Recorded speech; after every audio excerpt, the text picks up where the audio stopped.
नमस्कार, कैसे हैं आप सभी लोग। स्वागत है आप सभी का एग्री टॉपर्स एकेडमी में। और साइटोप्लाज्मिक या एक्स्ट्रा न्यूक्लियर इनहेरिटेंस आज हम लोग पढ़ना स्टार्ट करेंगे।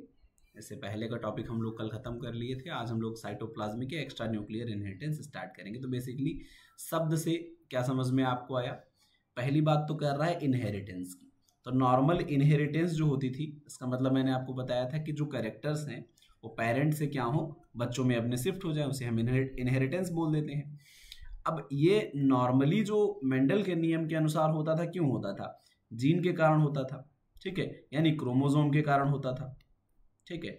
या फिर ऐसे कह लो, क्रोमोसोम कहाँ पाए जा रहे थे? न्यूक्लियस के कारण होता था, ठीक है, न्यूक्लियस के कारण होता था। कुल मिला के आपको ये समझ में आया कि जो सेल का पार्ट न्यूक्लियस था उसमें क्रोमोसोम होते थे, उसमें जीन होता था।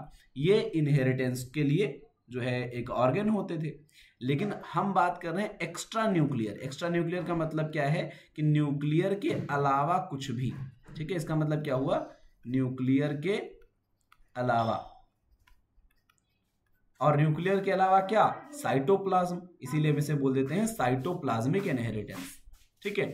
साइटोप्लाज्मिक इनहेरिटेंस का मतलब क्या हुआ कि न्यूक्लियर के अलावा कोई भी वो अंग जो माता पिता से बच्चों में अपने कैरेक्टर्स को ट्रांसफर करने के लिए जिम्मेदार हो, उसे हम साइटोप्लाज्मिक या एक्स्ट्रा न्यूक्लियर इनहेरिटेंस बोल देंगे। अच्छा भाई साहब, तो क्या लिखा है? The inheritance of almost all traits और characters from generation to generation governed by the gene of nuclear of chromosome but the inheritance of some trait also governed by the cytoplasm. कह रहे ज्यादातर तो आप देखते हो कि जो न्यूक्लियर ऑफ क्रोमोसोम है, यानी क्रोमोसोम जो है न्यूक्लियस, जो न्यूक्लियस में या केंद्रक में पाया जाता है, उसमें कुछ जीन्स पाए जाते हैं, वो इनहेरिटेंस को गवर्न करने के लिए जिम्मेदार होते हैं। लेकिन कभी कभी कुछ लक्षण ऐसे भी होते हैं जो साइटोप्लाज्म के द्वारा गवर्न होते हैं, ठीक है। अच्छा, साइटोप्लाज्म में अगर देखा जाए तो बेसिकली जब जाइगोट तैयार होता है, अगर मैं बात करूं जाइगोट बनता है, तो जाइगोट में बेसिकली होता क्या है? एग होगा, ठीक है, और स्पर्म होगा, अगर मैं बात करूं तो, ठीक है। इससे हमारा जाइगोट तैयार होता है। या प्लांट में अगर मैं बात करूं तो पॉलन होगा, ठीक है, और प्लस स्टिग्मा होगा, या एग सेल ही कह लो। जो पॉलन ग्रेन हमारा होता है, ये जब एग सेल से मिलता है बेसिकली तो जाइगोट बनता है, ठीक है, एक सेल से बनता है।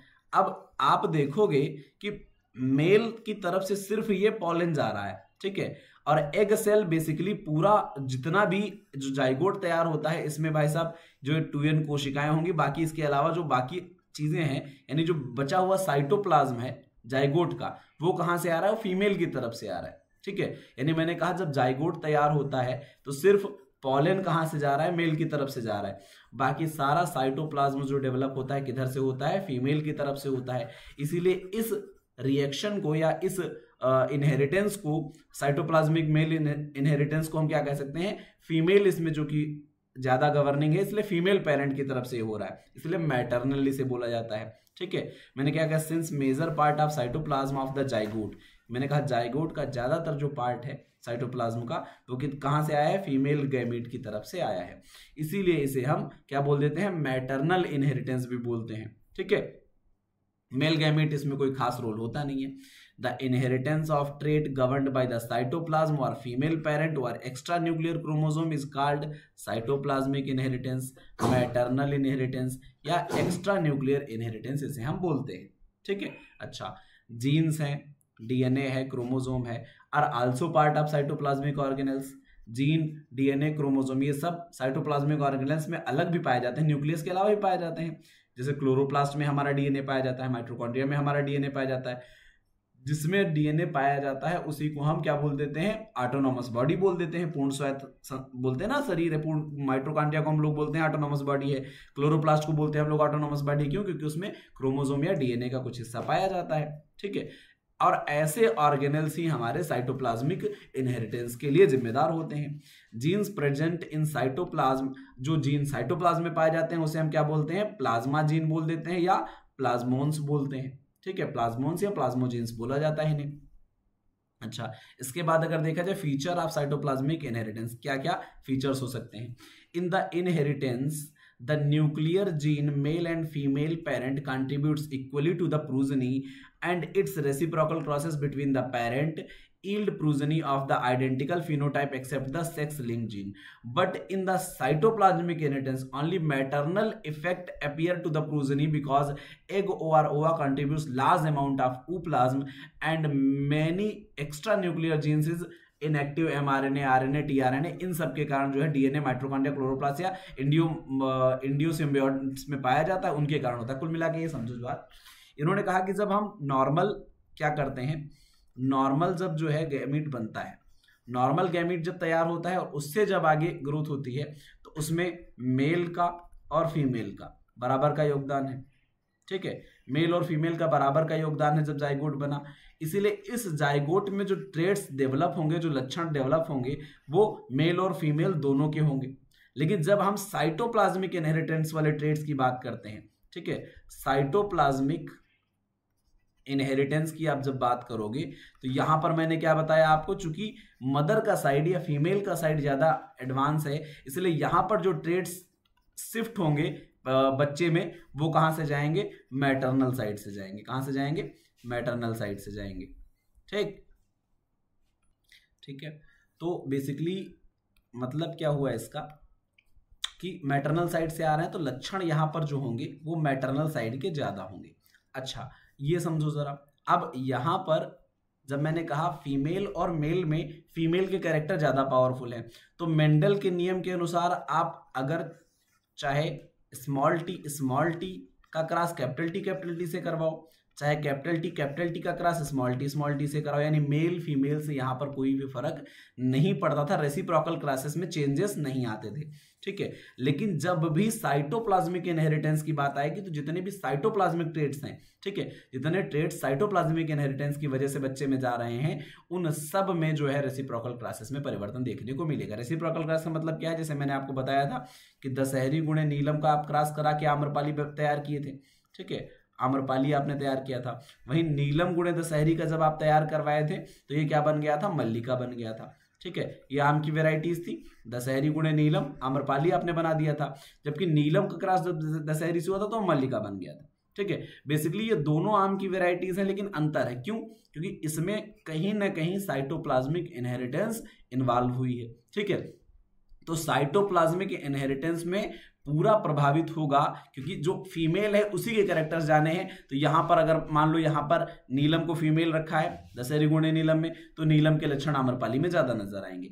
नीलम गुणे दशहरी में दशहरी फीमेल है, इसका मतलब है मल्लिका में दशहरी आम के लक्षण ज्यादा आपको नजर आएंगे, ठीक है। ये इस प्रकार से परिवर्तन जो है रेसिप्रोकल क्रॉसेस में बहुत भारी पैमाने पर देखने को मिलते हैं, ठीक है। क्या लिखा है, therefore reciprocal crosses yield different result. Non Mendelian की तरह से रेसिप्रोकल क्रॉसेस में यहां पर अलग अलग रिजल्ट देखने को मिलेंगे। Certain traits of F1, F2 and F3 progeny are not the expression of their own gene but rather those of the maternal parent. The substance is produce the maternal effect. Transcriptional example mRNA, rRNA, tRNA। देखो जरा, कुछ traits हमारे जो है F1, F2 या F3 में, यहां पर जो प्रोजेनी में है ये एक्सप्रेस नहीं होते हैं खुद के जीन के कारण, but rather those of the maternal parent, जबकि जो मैटरनल पेरेंट में है वो सारे यहां पर जो है इफेक्ट दिखेंगे आपको ट्रांसक्रिप्शन में। ट्रांसक्रिप्शन में जो प्रोडक्ट है जैसे mRNA, rRNA या tRNA हमारा ट्रांसक्रिप्शन से बना, ट्रांसक्रिप्शन मतलब समझ रहे ना, डीएनए से आरएनए का बनना, डीएनए से इंफॉर्मेशन का mRNA तक पहुंचना, ये सारे लक्षण जो है हमारे नजर आएंगे यहाँ पर, ठीक है। जबकि बाकी सारे लक्षण फीमेल वाले ही नजर आएंगे बेसिकली।